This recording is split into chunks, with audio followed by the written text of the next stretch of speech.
Buenos días a todos. En el día de la fecha, miércoles 15 de abril, vamos a continuar con el desarrollo del tema de arritmias. Recordando un poco cuáles son los temas que tratamos en la clase anterior, recordaremos que realizamos un repaso bastante general sobre anatomía, algunos aspectos histológicos y fisiología del sistema excitoconductor normal.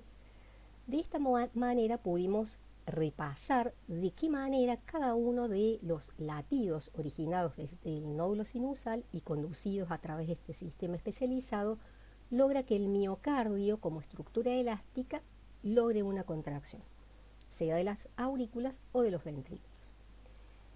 Esta actividad eléctrica generada y conducida desde del sistema excitoconductor puede ser registrada desde la superficie del corazón, ya que dijimos que los líquidos corporales son muy buenos conductores.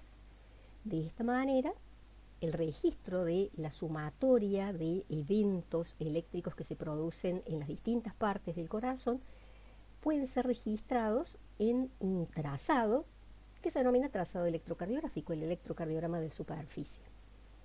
El electrocardiograma normal está constituido por la compilación de eventos eléctricos que se originan en las aurículas y que son registrados a través de una onda denominada onda P, que tiene determinado tipo de características para conformar lo que se denomina ritmo sinusal, conducido a través del nódulo aurículo-ventricular, llegando a los ventrículos, produciendo la despolarización ventricular con un complejo muy rápido que es el complejo QRS, y finalmente produciéndose la repolarización ventricular.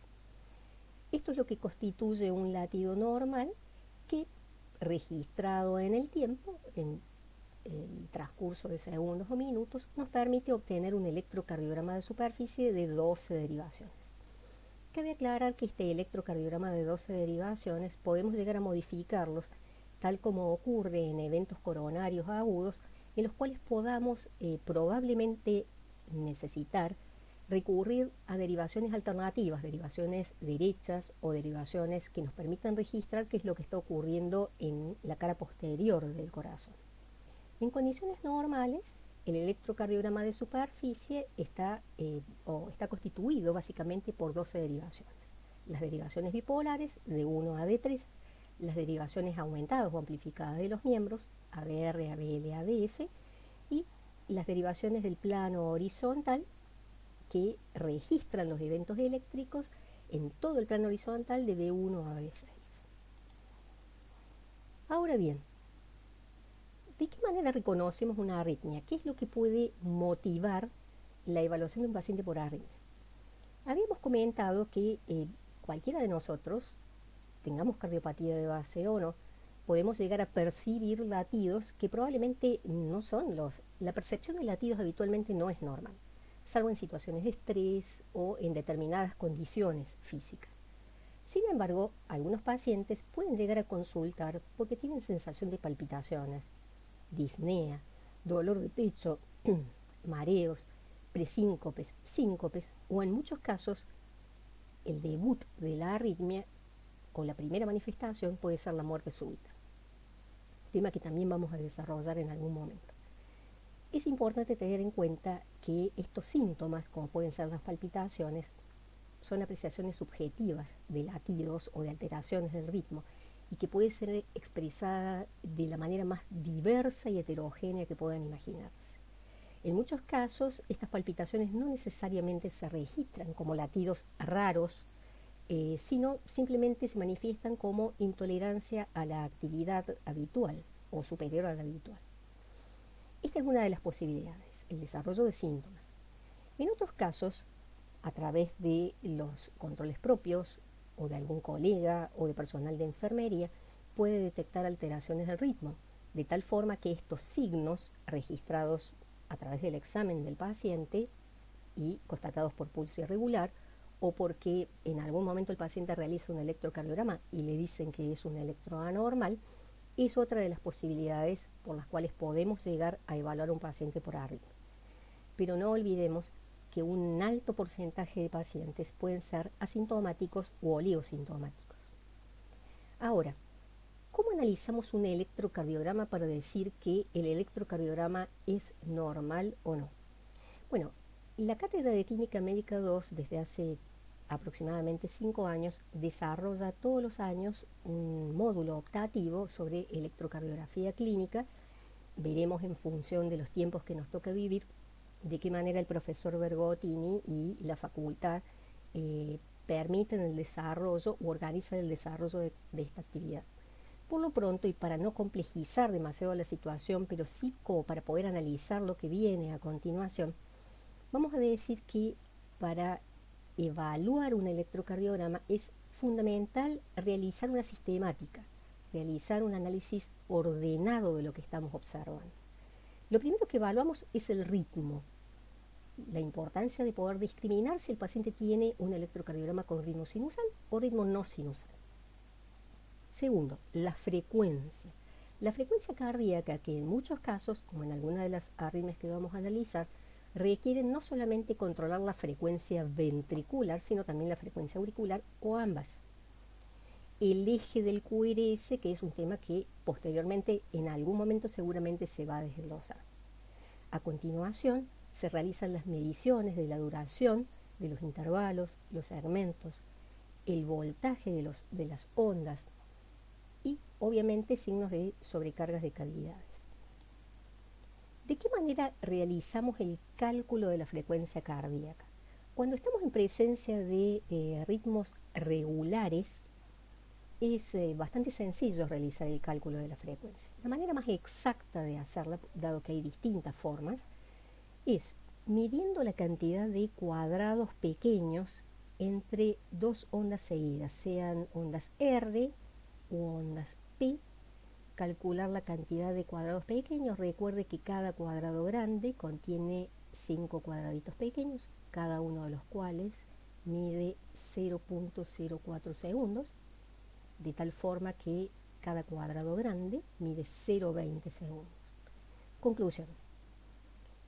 Contamos la cantidad de cuadrados pequeños existentes entre dos ondas y la dividimos en 1500. ¿Qué es 1500? El número de cuadrados pequeños comprendidos en un minuto. De esa manera podemos hacer un cálculo exacto de la frecuencia cardíaca en un paciente que tiene un electrocardiograma con ritmo regular. Bien, ¿cuándo hablamos de arritmia? Cuando se altera el ritmo cardíaco normal. Ya dijimos que es normal que la frecuencia cardíaca se modifique, oscile, ¿en función de qué? De la actividad del sistema nervioso autónomo y por tanto del control simpático-parasimpático sobre el nódulo sinusal. Sin embargo, cuando el ritmo se pierde, en algunas situaciones se puede producir en forma persistente, generando taquicardias o bradicardias. La frecuencia cardíaca normal del nódulo sinusal de descarga varía entre 60 y 100 latidos por minuto. Aquellas situaciones en las cuales registremos ritmos cuya frecuencia se encuentra por debajo de 60 latidos por minuto, hablaremos de bradicardias, y en aquellas situaciones en las cuales la frecuencia cardíaca sobrepase los 100 latidos por minuto, taquicardias. Otra forma de clasificar las arritmias es en función de cuál es el lugar anatómico en el cual se están produciendo y cuáles son las estructuras que necesitan para perpetuarse. De esta manera podemos decir que las arritmias o taquiarritmias en general pueden ser supraventriculares o ventriculares. Se denominan supraventriculares cuando son originadas por arriba del haz de His y ventriculares cuando se originan en el His o por debajo del His. Desde hace muchos años, por otra parte, desde el año 84 aproximadamente, Bigger nos enseñó que no todas las arritmias tienen la misma importancia pronóstica. Y de esta manera existen algunas situaciones en las cuales taquiarritmias de distinta naturaleza realmente no implican ninguna clase de riesgo de vida del paciente y por tanto se denominan benignas. Algunas en las que la presencia de este tipo de arritmias puede significar un riesgo de vida del paciente, se denominan potencialmente malignas. Y por último, las malignas, que son aquellas que generan no solamente síntomas, sino pueden ser causa de muerte del paciente. Es importante tener en cuenta que el pronóstico, cualquiera sea la arritmia, depende básicamente de la presencia de cardiopatía de base 1. Vamos a comenzar a desarrollar el tema de las taquicardias que se originan por arriba de las DGIs, las taquicardias supraventriculares. Este tipo de taquicardias supraventriculares pueden originarse en distintas estructuras, sea en el nódulo sinusal, en el nódulo auriculoventricular, en alguna parte de las aurículas, sea la aurícula derecha o la aurícula izquierda, y de esta manera solamente requieren taquicardia auricular, como son la taquicardia sinusal inapropiada, es decir, aquellas situaciones en las cuales la taquicardia sinusal no es producido como una respuesta compensatoria a la necesidad de incremento del gasto cardíaco. La fibrilación o aleteo auricular, las taquicardias auriculares automáticas y las multiformes o variables. Todas esas requieren tejido auricular. Algunas de estas taquicardias supraventriculares requieren la actividad del nódulo auriculoventricular, como son las taquicardias de la unión, sean incesantes o no paroxísticas, y taquicardias por reentrada nodal.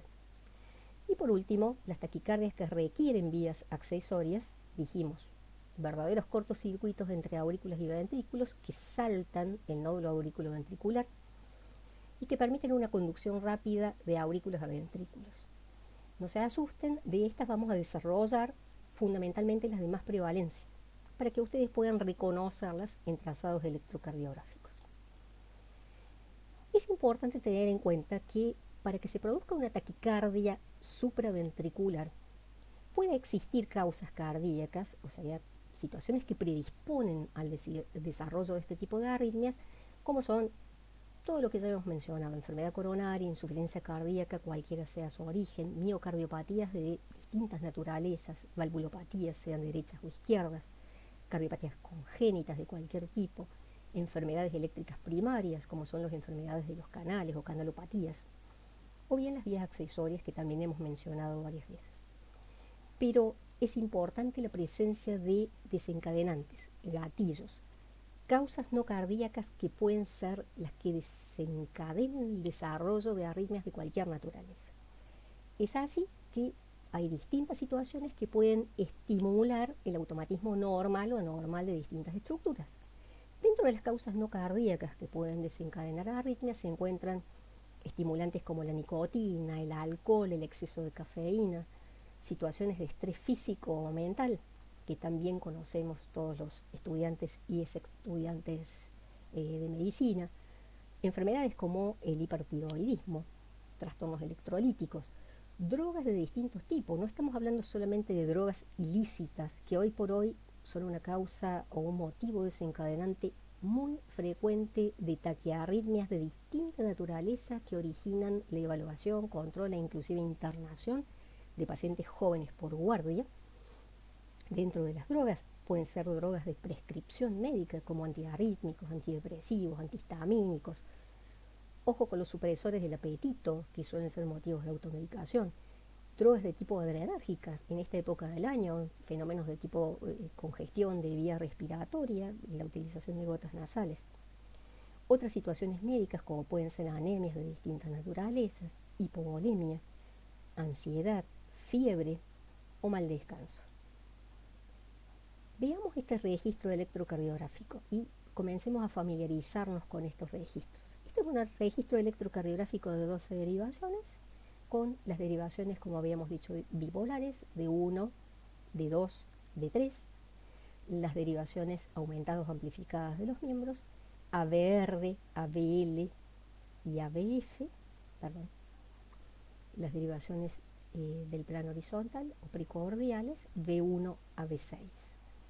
Si nosotros observamos el ritmo, para decir que el paciente se encuentra en ritmo sinusal, debemos observar la presencia de ondas P precediendo a cada QRS en todas las derivaciones, siendo positivas en las derivaciones bipolares y fundamentalmente en las derivaciones de la cara inferior, como son D2, D3 y ABF, negativos en ABR, la derivación aumentada o amplificada del miembro superior derecho, que ve todas las colitas de los vectores de despolarización.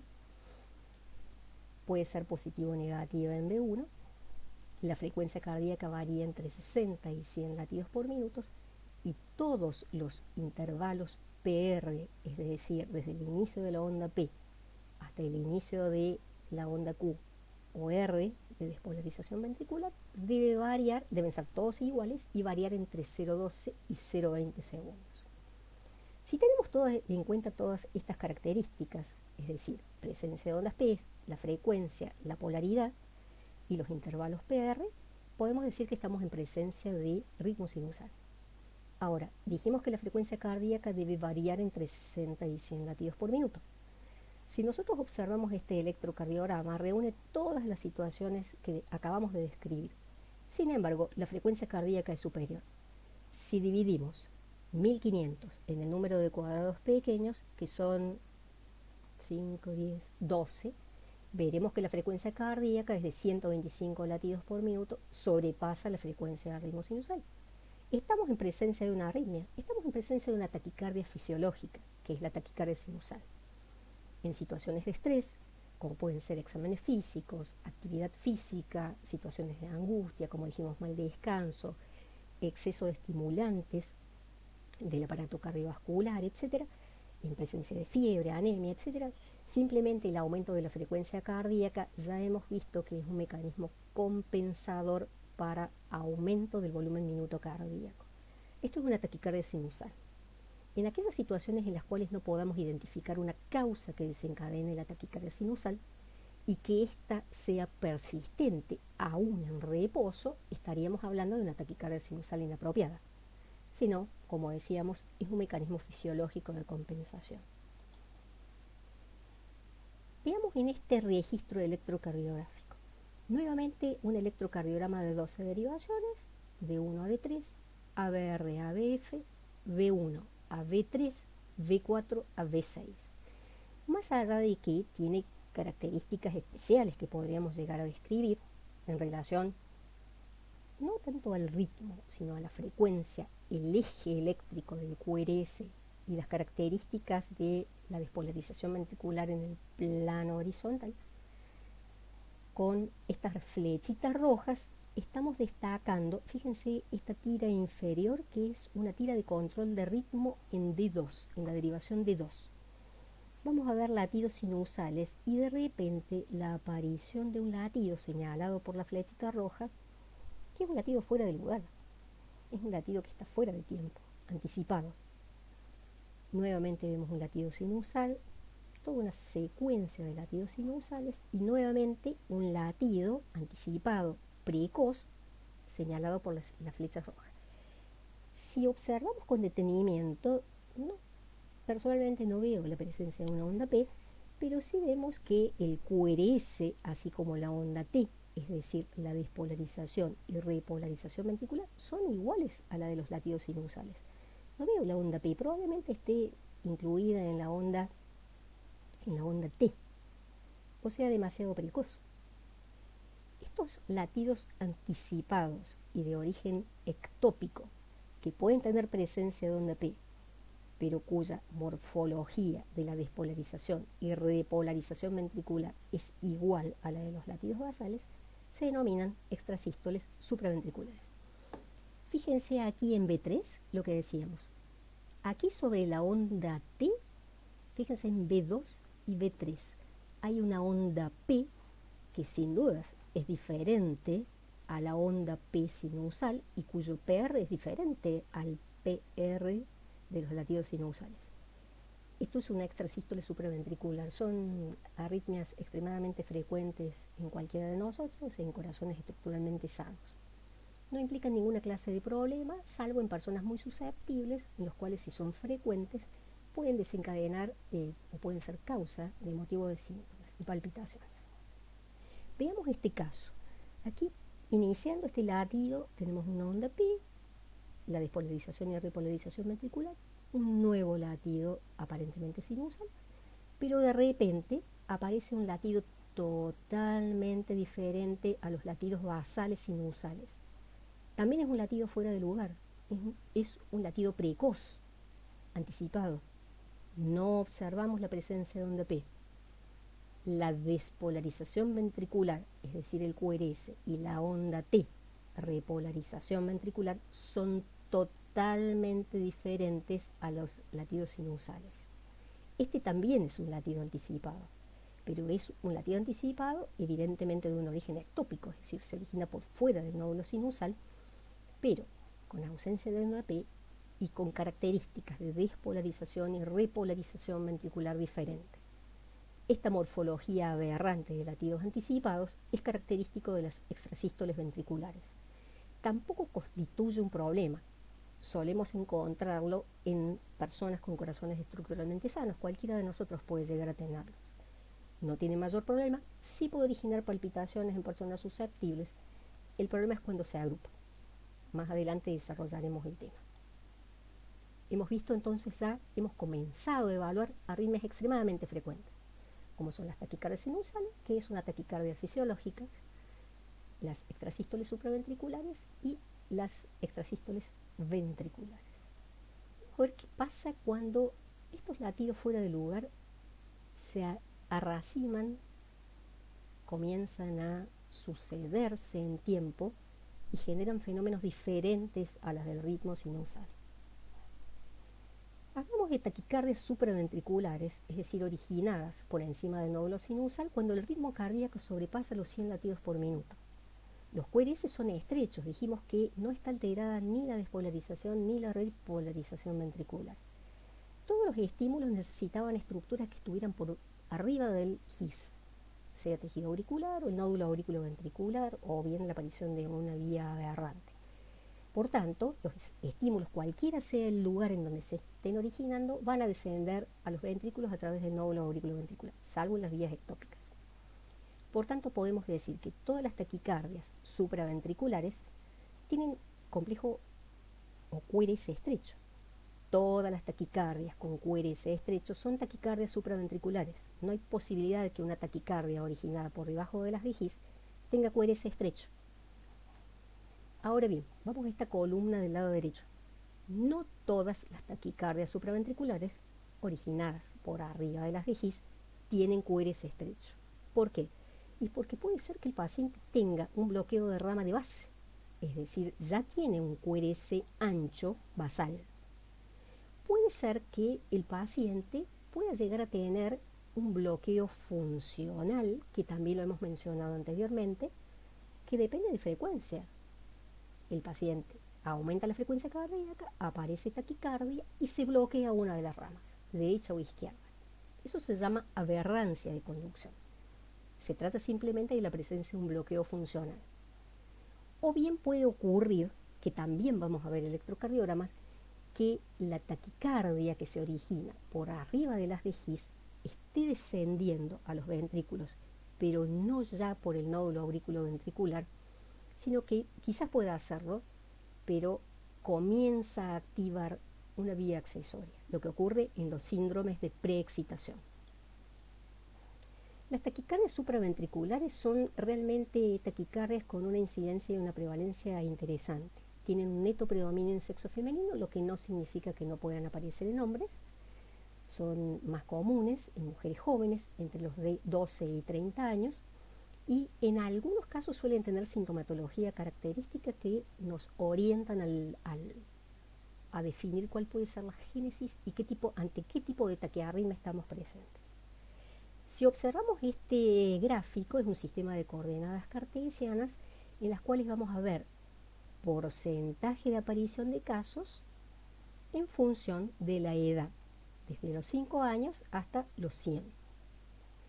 En el colorcito rosa pálido o rosa claro, vamos a ver que la curva de taquicardias supraventriculares en rosa claro, que es muy frecuente en niños y que va descendiendo con la edad, es este tipo de taquicardia, que la sigla, perdón, está en inglés, pero es una taquicardia por vía accesoria. Son taquicardias del síndrome de Wolff-Parkinson-White. Este tipo de taquicardias con mucha frecuencia aparecen o se inician en niños, en adolescentes o en adultos jóvenes, y es mucho menos frecuente que puedan aparecer o debutar con el avance de la edad. Distinto de lo que ocurre con esta franja ancha de rosa más oscuro, que está constituido por las taquicardias por reentrada nodal. Este tipo de taquicardias, que necesitan el nódulo auriculoventricular para perpetuarse, con mucha frecuencia debutan por encima de los 20, 25, 30 años. Son muy frecuentes en mujeres adultas y continúan inclusive en edades avanzadas.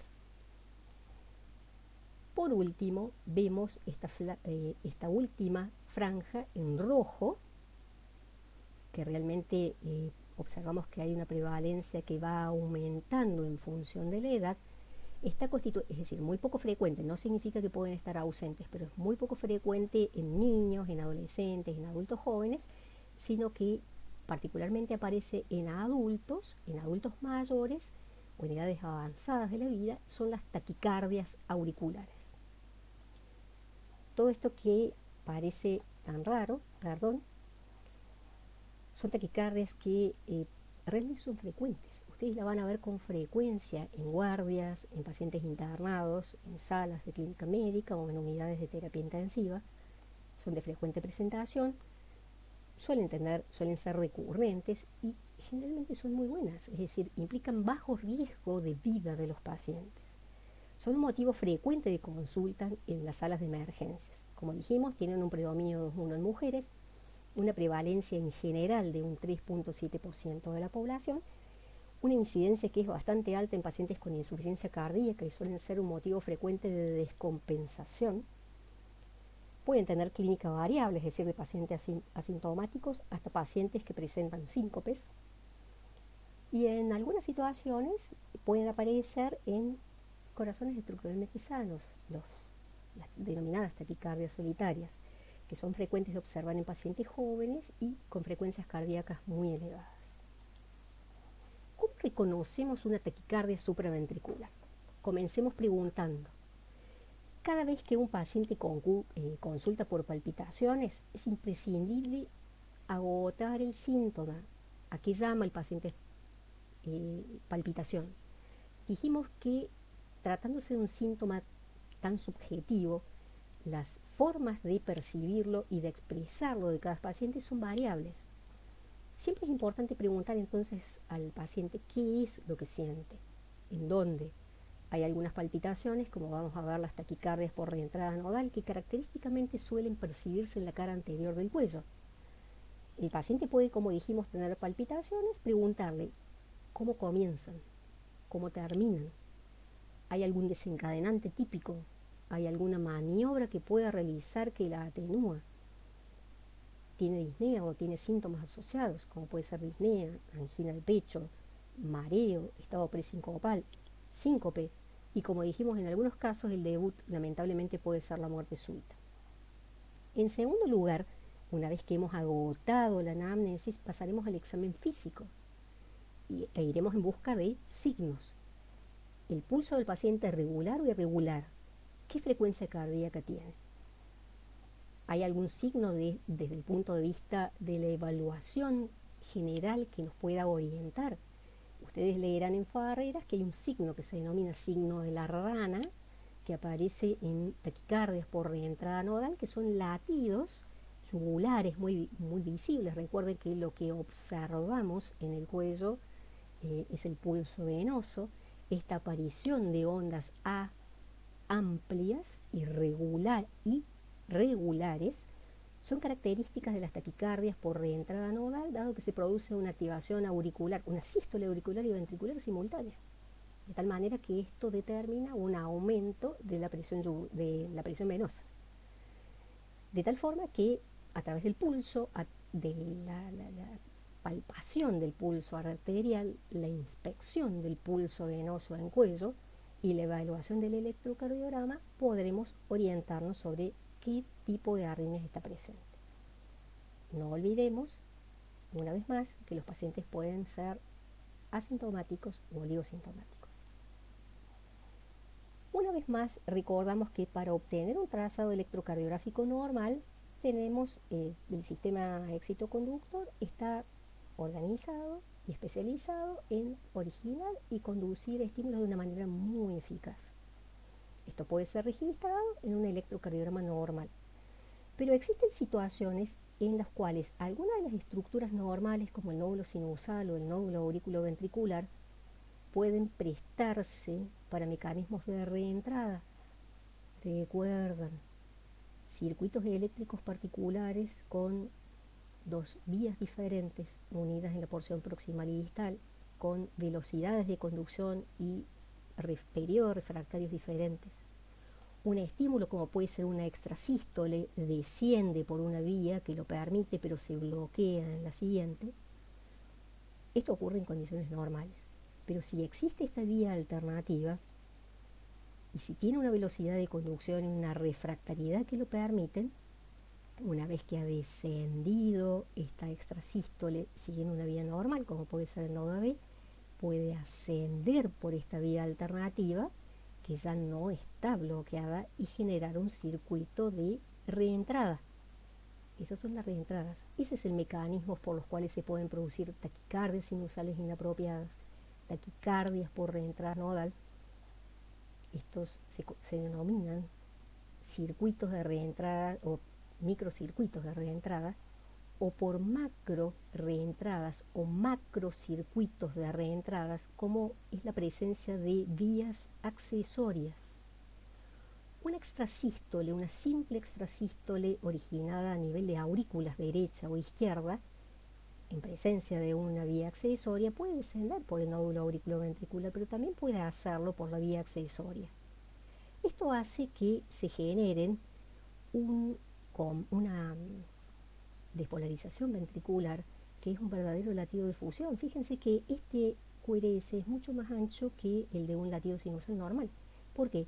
Y porque la despolarización del ventrículo se está produciendo por el descenso del estímulo sinusal, por ejemplo, por el nodo AB, pero también por la vía accesoria.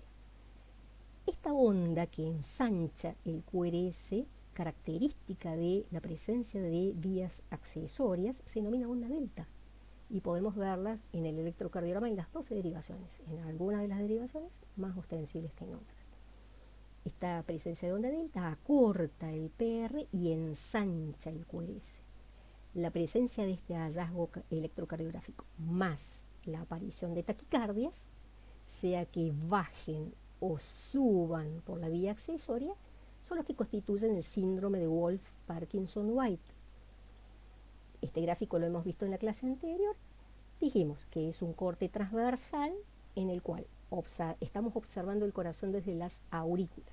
Vemos las válvulas auriculoventriculares, tricúspide y mitral, las válvulas sigmoideas, aórtica y pulmonar, todo un tejido fibroso que separa el miocardio auricular y ventricular y que impide que los estímulos desciendan, excepto por el haz de His.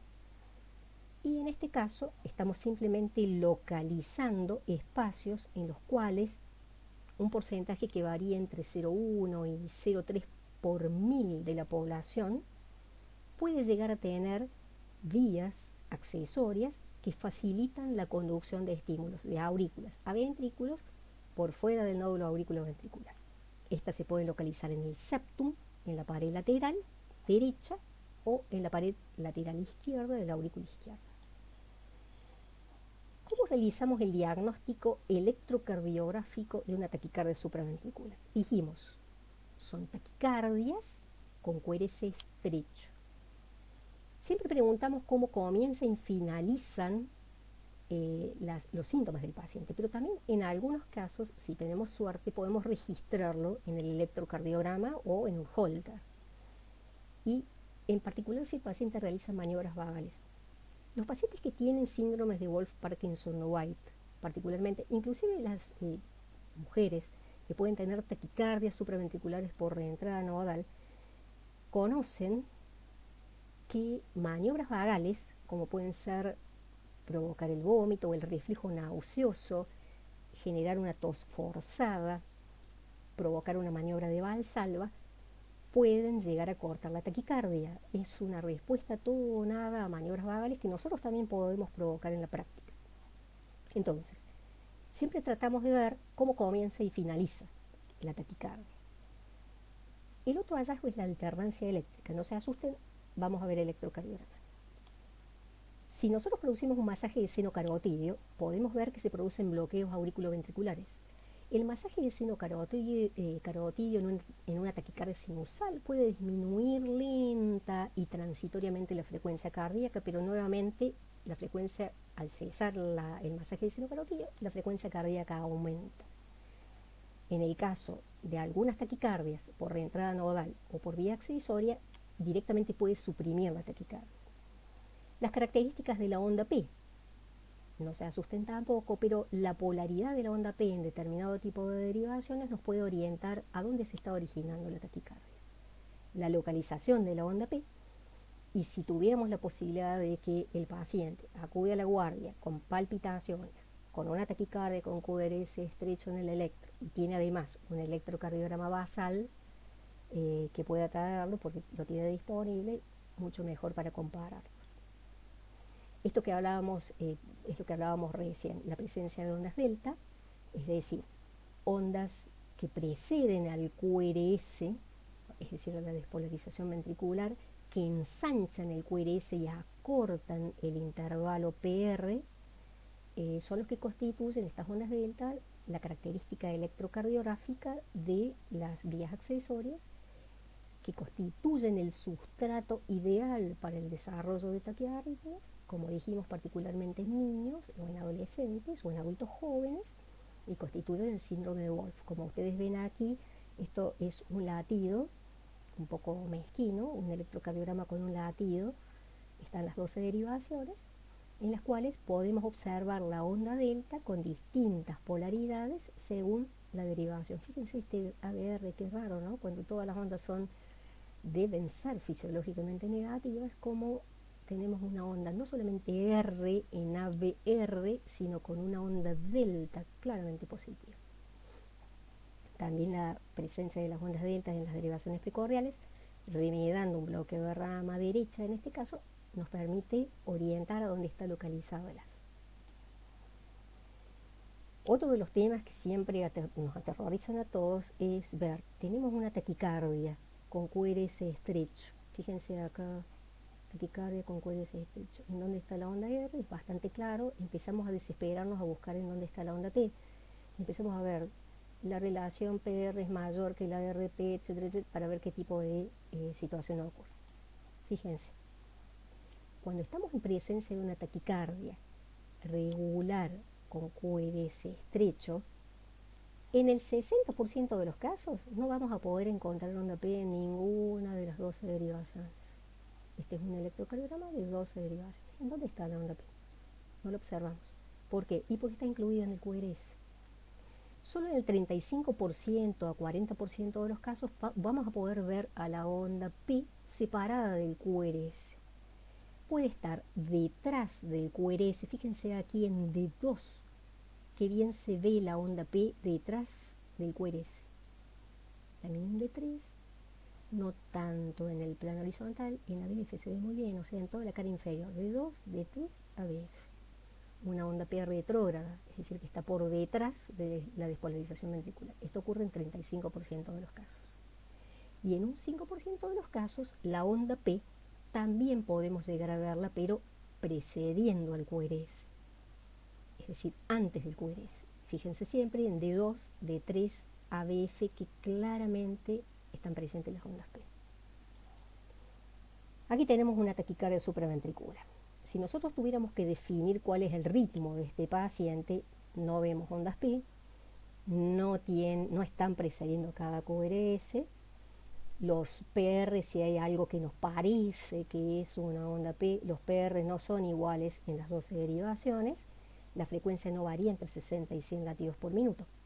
Si dijimos, podemos hacer un cálculo exacto de la frecuencia dividiendo 1500 dividido el número de cuadrados pequeños entre dos ondas R, en este caso podremos calcular la frecuencia.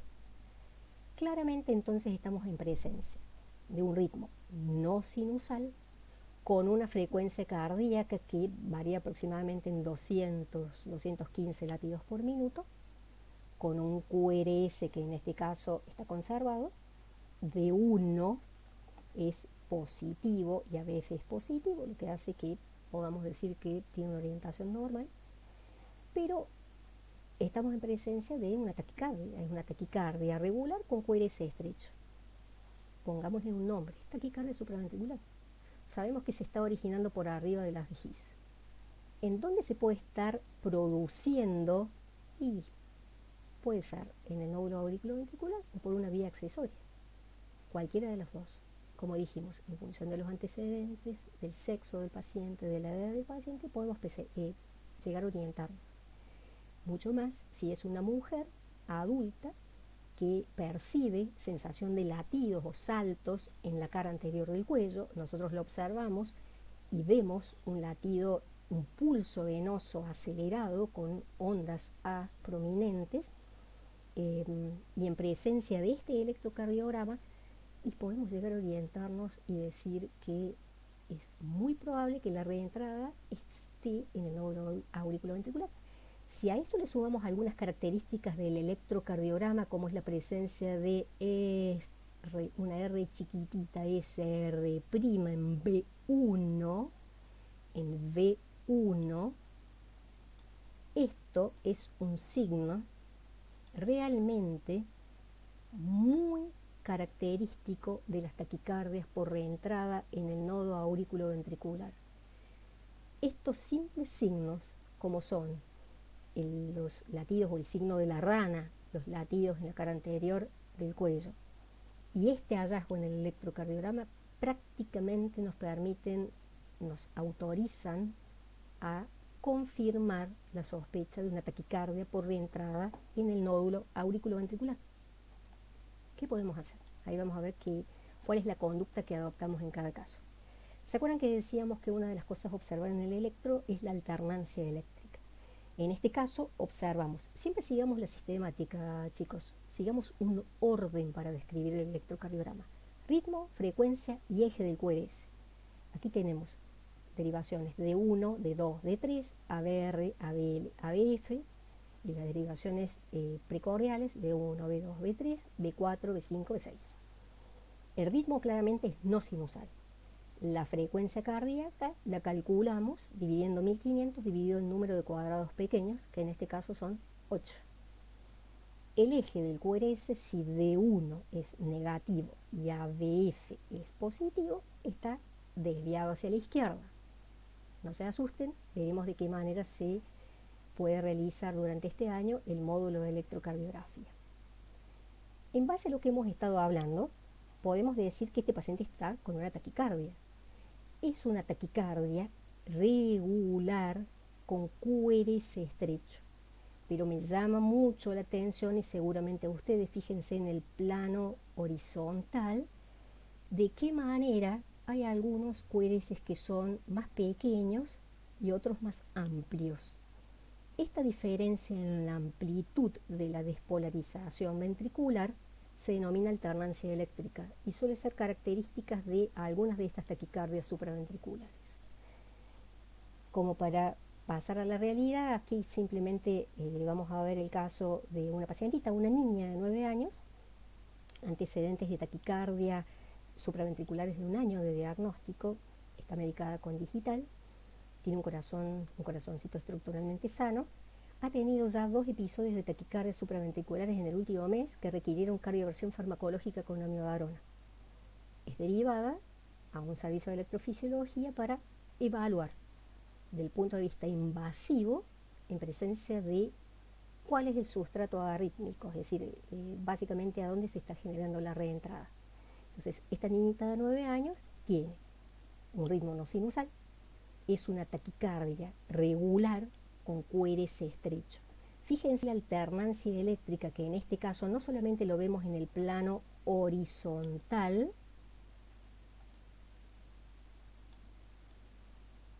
sino que por otra parte también lo vemos en el plano frontal. Una taquicardia muy rápida, con regular, con QRS estrecho y con alternancia eléctrica.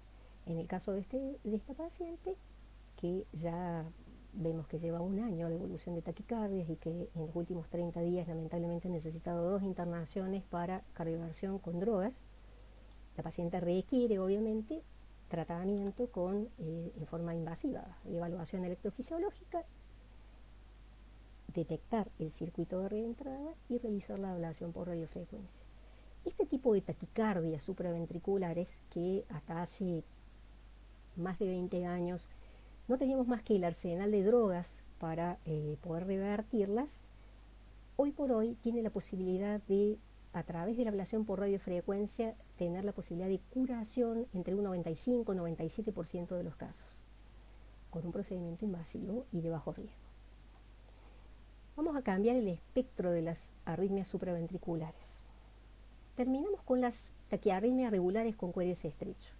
Vamos a ver qué pasa en este caso. Si nosotros nos fijamos en el trazado electrocardiográfico, en el gráfico inferior, vamos a ver toda una sucesión de latidos sinusales. Todos los QRS precedidos por ondas P, con PR iguales, muy regular el ritmo. ¿Qué pasa en este trazado superior? ¿En dónde están las ondas P? ¿En dónde están los PR? ¿Por qué es tan irregular el ritmo? Los QRS son exactamente iguales a los del trazado inferior, pero las ondas T son diferentes y las ondas P han sido sustituidas por toda esta oscilación de base que se denominan ondas F en minúscula, ondas de fibrilación. Hasta hace algunos años especulábamos que el único mecanismo por el cual se podía producir fibrilación auricular era la coexistencia de múltiples focos auriculares que desencadenaban en forma sucesiva, simultánea, caótica, es decir, la desaparición de una actividad eléctrica coordinada por el nódulo sinusal y el dominio de ritmo totalmente irregular por múltiples focos auriculares que generan latidos y que los transmiten a través del nódulo auriculoventricular, que los filtra. Pensábamos que esa era la fisiopatogenia, es decir, la coexistencia de múltiples focos arrítmicos en aurículas, derecha, izquierda o las dos. Desde hace algunos años conocemos que una interesante cantidad de este tipo de arritmia, lo que se llama arritmia completa, la fibrilación auricular, es originado por focos localizados en las venas pulmonares, en las desembocaduras de las venas pulmonares en la aurícula izquierda. Son circuitos de reentrada en las venas pulmonares que pueden ser localizadas a través de estudio electrofisiológico y ablacionadas, de tal manera que hoy por hoy la fibrilación auricular también tiene la chance de lo que hablábamos en las taquicardias supraventriculares regulares que hemos desarrollado hasta ahora. La fibrilación auricular es la taquiarritmia supraventricular más frecuente de observar en la clínica. La fibrilación auricular se puede dar en corazones sanos, pero particularmente en corazones enfermos.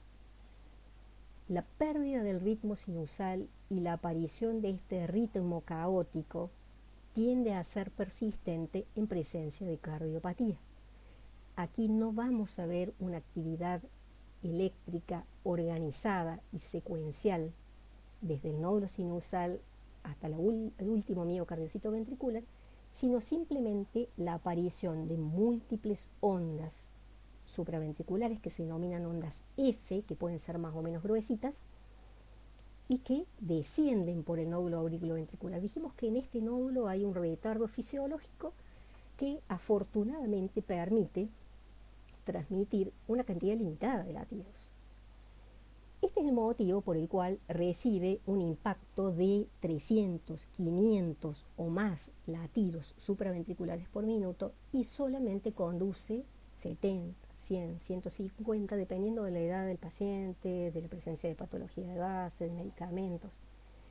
Entonces, en este caso estamos viendo la presencia, derivaciones 1, 2, 3, RLF, B1 a B3, B4 a B6, no hay ondas P, ha sido reemplazadas por ondas F y por tanto estamos en presencia de un ritmo no sinusal, taquicárdico, irregular y con QRS estrecho. En esta derivación inferior, que es un control de ritmo en D2, vemos lo irregularmente irregular que es la arritmia. La arritmia irregularmente irregular por excelencia es la arritmia completa o fibrilación auricular. Como dijimos, el nódulo auriculoventricular puede estar sano o enfermo. En condiciones normales, filtra latidos supraventriculares y evite que una fibrilación auricular se transforme en fibrilación ventricular. En algunos casos, el nódulo auriculoventricular también puede estar enfermo o puede estar bloqueado por drogas, por ejemplo. Esto hace que transmitan menos cantidad de latidos originados de las aurículas hacia los ventrículos.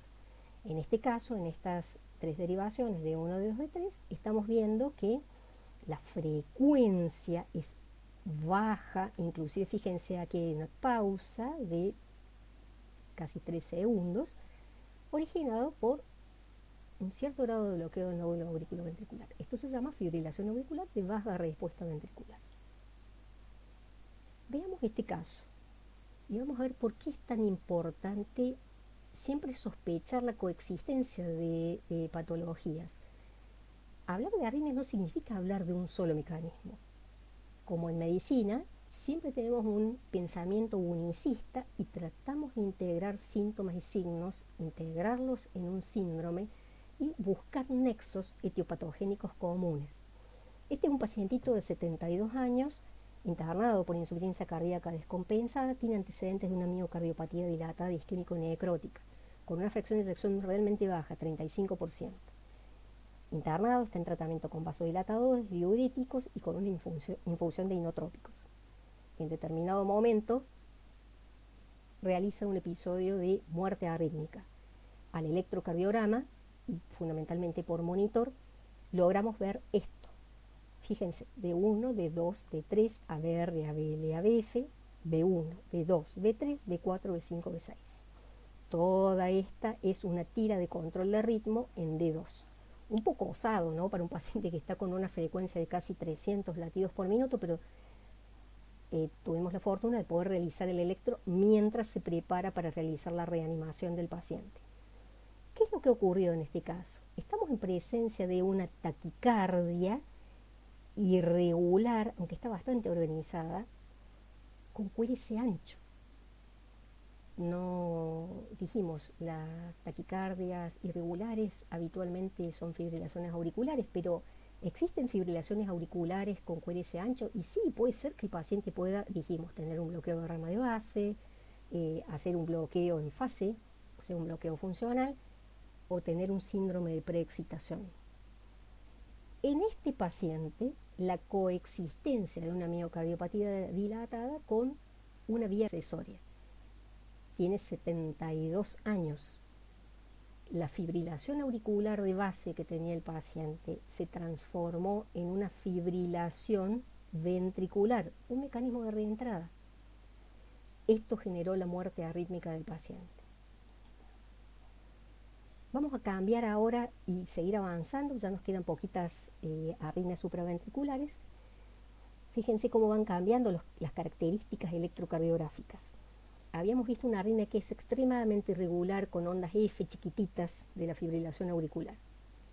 Veamos ahora este caso.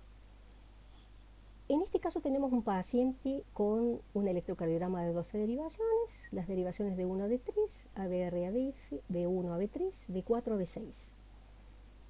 ¿Qué nos llama la atención? El ritmo claramente no es sinusal. La frecuencia es irregular.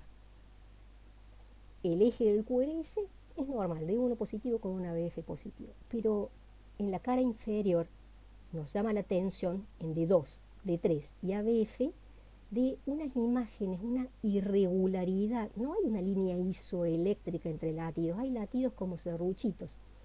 Estos dientes de sierra son característicos de los aleteos auriculares.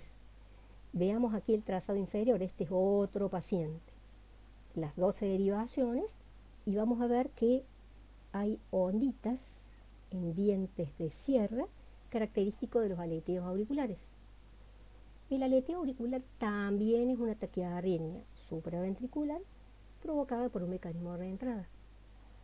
Aquí tenemos un nuevo electrocardiograma. Fíjense los dientes de sierra, ondas F en mayúscula, ondas F en mayúscula, que se denominan ondas de Flatter, que son características de los aleteos. En este caso ya no son los microcircuitos del nódulo sinusal, el nódulo auriculoventricular. En este caso los circuitos se están originando directamente en la aurícula. Este tipo de arritmias, a diferencia de lo que pasa en las fibrilaciones auriculares, que puede darse o aparecer en corazones sanos, habitualmente el aleteo auricular aparece en pacientes con cardiopatía de base. En general suelen ser pacientes hipertensos, con enfermedad pulmonar crónica, alguna patología de enfermedad pulmonar crónica, hipertensión pulmonar, etc. El mecanismo es de reentrada, es una macro reentrada. ¿Por qué? Porque el circuito se produce alrededor de la válvula tricúspide. Volvemos nuevamente al grafiquito para que veamos de la teoría cómo esto que parece tan incierto, este circuito eléctrico, puede ser la base de generación de arritmias frecuentes de observar. Tenemos aquí abajo otro aleteo auricular. Esto es una derivación de 2 para control de ritmo y vemos que cada varias onditas F de aleteo se conducen, en este caso cada 3 o 4 ondas F, se conducen a los ventrículos. Vean ahora la diferencia entre estos dos trazados. Aquí tenemos un aleteo auricular en D2, D3 y ABF están los dientitos de cierre. La frecuencia de los aleteos, a diferencia de las fibrilaciones auriculares, que dijimos que las aurículas descargan entre 300 y 500 veces por minuto, en este caso habitualmente los aleteos pueden estimular entre 250 y 350 latidos por minuto y la conducción a los ventrículos es variable. En este caso tenemos un aleteo auricular aurículas que laten a 300 latidos por minuto, pero de cada 2 estímulos que llegan al nódulo auriculoventricular, solamente uno se conduce. De tal forma que la frecuencia ventricular es de 150 latidos por minuto. Este es el típico aleteo auricular que veníamos viendo. Fíjense la diferencia con esto. Esta es una derivación que no está identificada, supongamos que es una derivación de 2. Aquí hay una diferencia. Onda P, línea isoeléctrica, onda P, isoeléctrica, un QRS, una onda P que aparece sobre una onda T, línea isoeléctrica, onda P, QRS, onda P, onda P. Hay más ondas P que QRS, pero la diferencia es que estas ondas P, que son todas igualitas entre sí, están separadas por una línea isoeléctrica. Este tipo de taquiarritmias regulares que se originan en las aurículas y que necesitan el tejido auricular, generalmente son automáticas, que necesitan tejido auricular para generarse y perpetuarse, se denominan taquicardias auriculares. Son originados también generalmente más que por reentradas, por automatismo aumentado en las aurículas. Tienen la particularidad que las ondas P se distinguen claramente y que están separadas entre sí por una línea isoeléctrica de base. Las ondas P son más frecuentes que los QRS y la otra característica es que la frecuencia de descarga puede variar entre 150 a 250 latidos por minuto.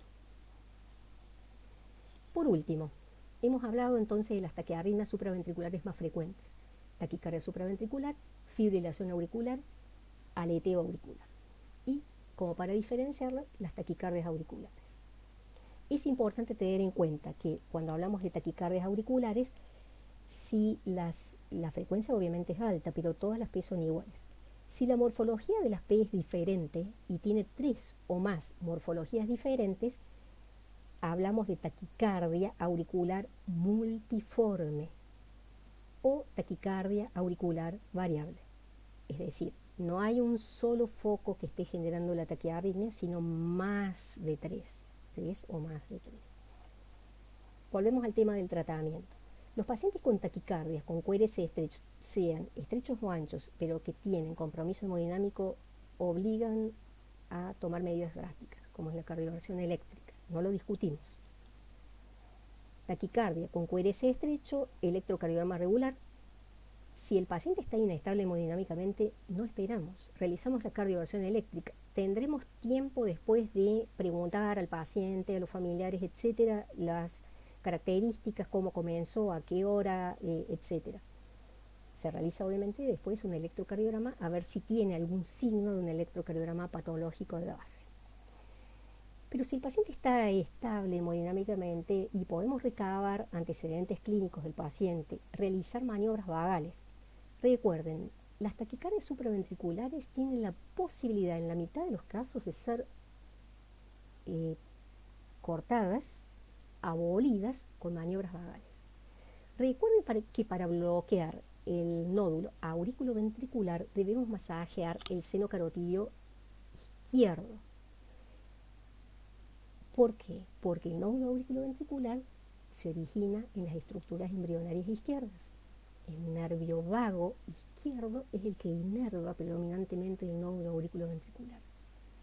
El paciente en decúbito supino, siempre controlado con un monitor y con todos los elementos necesarios para reanimación, auscultando previamente el cuello del paciente y verificando que no tiene soplo carotidio, localizamos el seno carotidio, paciente como dijimos de decúbito supino, cara levemente contrapuesta a la zona del masaje, ubicamos el seno que está en la zona de intersección entre el ángulo del maxilar inferior y la rama anterior del esternocleidomastoideo, y una vez localizado realizamos un masaje firme, uniforme, durante no más de 10 segundos. En Farreras ustedes van a ver que recomiendan no masajear más de 5 segundos y que se puede repetir luego del lado derecho durante no más de 5 segundos.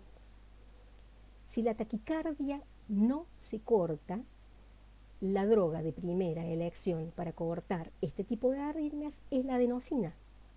La adenosina es un nucleósido endógeno.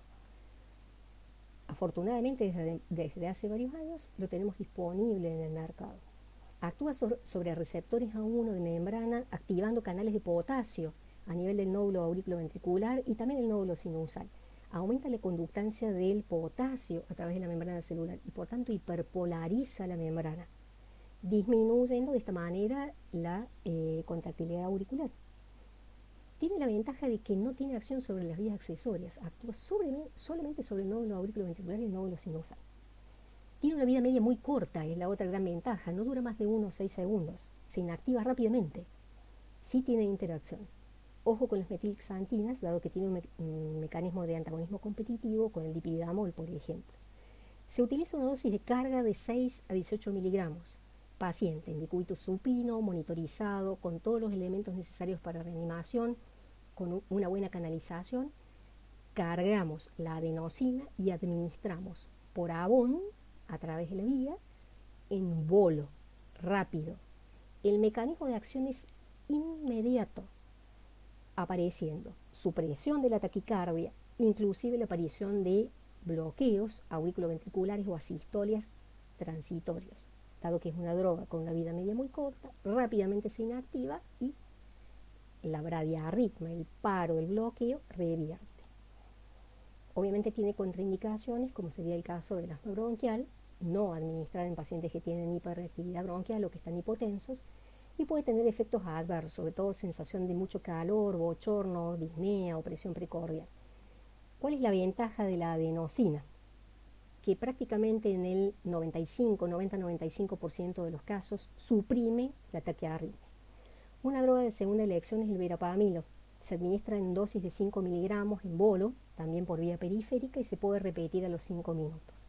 Y tenemos otro tipo de drogas, como es la amiodarona, que es un antiarrítmico de clase 3, administrado en bolo, o bien antiarrítmicos de clase 1, como la propafenona, flecainida, etc.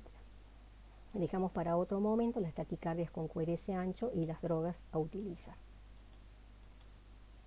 Por último, como dijimos, en aquellas situaciones en las cuales la taquiarritmia se perpetúa, no tiene respuesta, es necesario, o bien por la repetición de los episodios, va a ser necesario realizar un estudio electrofisiológico, localizar la zona de reentrada, que es el circuito más frecuente de producción de este tipo de taquicardias, y producir la ablación por radiofrecuencia. Las tasas de éxitos, tanto en las taquicardias supraventriculares por reentrada nodal, por reentrada a través de un accesorio y de aleteos auriculares, es muy alta. De esta manera podemos suprimir o curar este tipo de taquiarritmia.